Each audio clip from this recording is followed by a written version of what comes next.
Robinson put on the oath so I could just ask him a few questions about what property he has and his bank accounts? Okay, then Mr. Robinson, if you'll come up to this podium here and be sure to speak loudly and clearly into the microphone so your attorneys can hear you, and please raise your right hand to be sworn.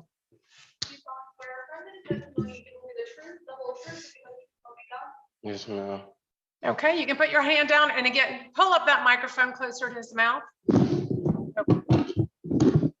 All right, you may proceed, Ms. Kawaz. Mr. Robinson, could you state your name for the record, please? Hakeem Armani Robinson, And how old are you? 23. Okay, I'm going to ask you some questions right now about what it is that you have in your possession in terms of tangible assets and money, okay? Okay. Do you have a checking account? I don't know what a checking account is. Okay, do you have any bank accounts? Yeah, I have a bank account. How much money do you collectively have in your bank accounts? As far as you can remember, because I know you've been incarcerated for a long time. Well, before I got locked up, I had like $1,000. Okay, we could say approximately no more than 1,000? No. Okay, so any other bank accounts that you have any money in?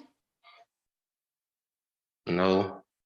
Do you own any real property? And by that, I mean land, houses, buildings? No.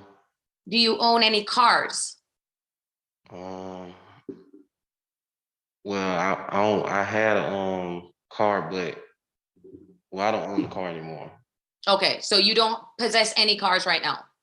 No. Okay. And I mean, I right now don't have any other, you don't own a boat, nothing else like that? No. Mr. Robinson? No. Okay, and so what we have established at this point is financially what you have in your possession is $1,000. Dang, that no more easy though. I didn't understand that. You can take off your mask if you need to. It's not there anymore either. Like I used it to order food in the jailhouse. Okay, are you currently employed? Signed to a label.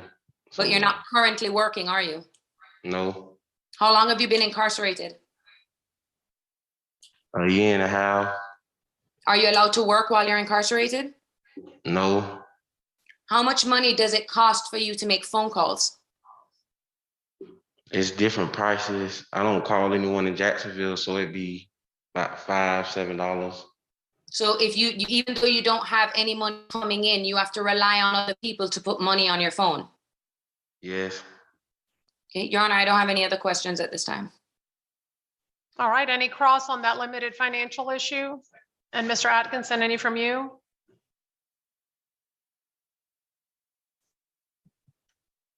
I suppose briefly, Mr. Robinson, how much money do you think that you have spent on jail calls and tablet visits since December? Well,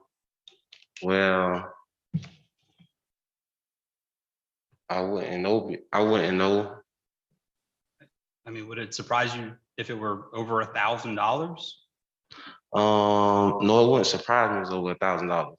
Okay, and your testimony is that you don't call any 904 numbers from the jail? No, I said I don't. Well, I don't remember what I said. I said I usually don't do. Not really. I said not really, I think. How many 904 numbers do you think that you've called in the last week? Objection outside the scope of direct judge. No, I'll overrule. He said he didn't call anyone in Jacksonville, so he made that answer. The state can cross on that. So what was the question? Well, I do call the 904 number, but they don't live in Jacksonville. I call 904 number, but they're not in Jacksonville. Like they don't live in Jacksonville.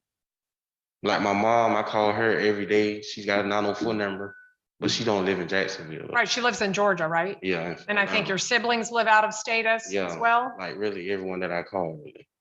Okay. I don't have any other questions. Okay, thank you. Any redirect? No, Judge. All right, thank you, Ms.